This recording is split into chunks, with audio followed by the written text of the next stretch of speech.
Now, I wanted to start with the question, when was the last time you were called childish? For kids like me, being called childish can be a frequent occurrence. Every time we make irrational demands, exhibit irresponsible behavior, or display any other signs of being normal American citizens, we are called childish.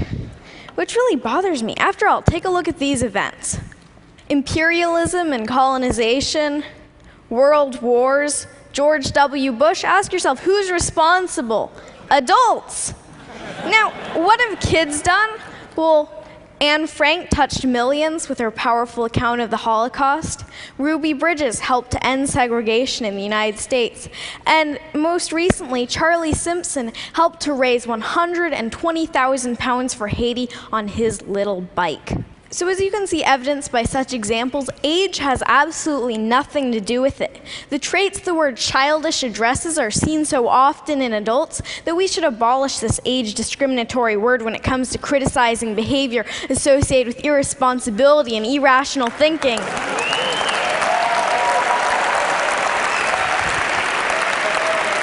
Thank you. Then again, who's to say that certain types of irrational thinking aren't exactly what the world needs? Maybe you've had grand plans before, but stopped yourself thinking, that's impossible, or that costs too much, or that won't benefit me. For better or worse, sweet kids aren't hampered as much when it comes to thinking about reasons why not to do things. Kids can be full of inspiring aspirations and hopeful thinking, like my wish that no one went hungry or that everything were free, kind of utopia. How many of you still dream like that and believe in the possibilities? Sometimes a knowledge of history and the past failures of utopian ideals can be a burden, because you know that if everything were free, then the food stocks would become depleted and scarce and lead to chaos. On the other hand, we kids still dream about perfection. And that's a good thing, because in order to make anything a reality, you have to dream about it first. In many ways, our audacity to imagine helps push the boundaries of possibility. For instance, the Museum of Glass in Tacoma, Washington, my home state, yoo-hoo, Washington, has a program called Kids Design Glass, and kids draw their own ideas for glass art. Now, the resident artists said that they got some of their best ideas from the program because kids don't think about the limitations of how hard it can be to blow glass into certain shapes. They just think of good ideas. Now, when you think of glass, you might think of colorful Chihuly designs or maybe Italian vases, but kids challenge glass artists to go beyond that, into the realm of broken-hearted snakes and bacon boys, who you can see as meat vision. Now, our inherent wisdom doesn't have to be insider's knowledge. Kids already do a lot of learning from adults, and we have a lot to share. I think that adults should start learning from kids. Now, I do most of my speaking in front of an education crowd, teachers and students, and I like this analogy. It shouldn't just be a teacher at the head of the classroom telling students, do this, do that. The students should teach their teachers. Learning between grown-ups and kids should be reciprocal. The reality, unfortunately, is a little different, and it has a lot to do with trust, or a lack of it. Now, if you don't trust someone, you place restrictions on them, right? If I doubt my older sister's ability to pay back the 10% interest I established on her last loan, I'm going to withhold her ability to get more money from me until she pays it back. True story, by the way. Now, adults seem to have a prevalently restrictive attitude towards kids, from every don't do that, don't do this in the school handbook, to restrictions on school internet use.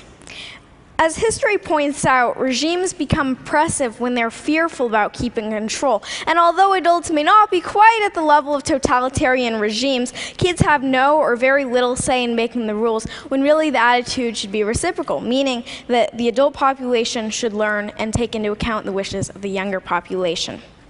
Now, what's even worse than restriction is that adults often underestimate kids' abilities.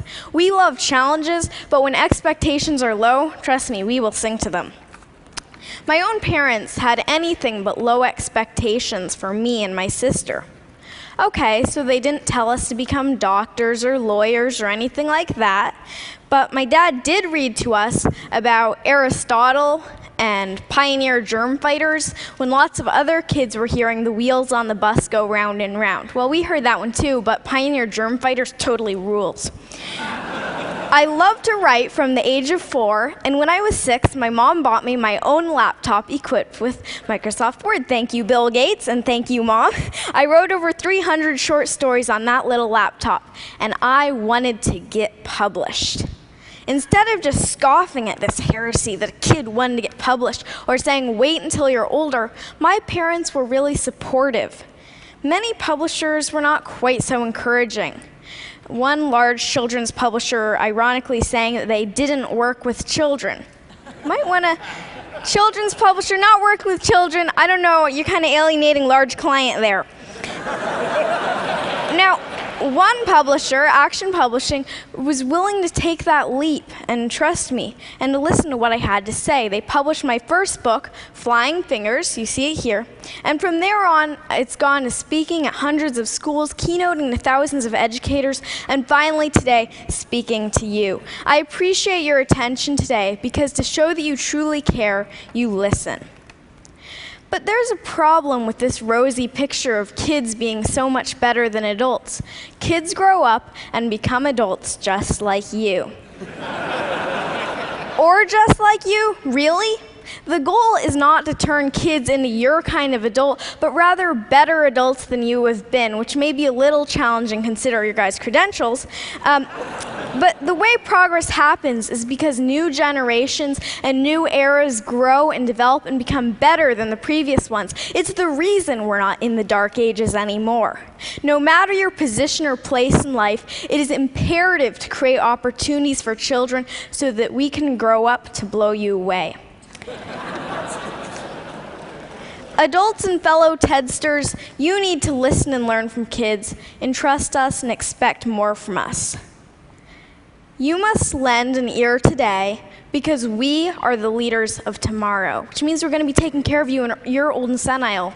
No, just kidding. Actually, no, really, we are going to be the next generation, the one who will bring this world forward. And in case you don't think that this really has meaning for you, remember that cloning is possible, and that involves going through childhood again, in which case you will want to be heard just like my generation. Now, the world needs opportunities for new leaders and new ideas. Kids need opportunities to lead and succeed. Are you ready to make the match? Because the world's problems shouldn't be the human family's heirloom. Thank you. Thank you. Thank you.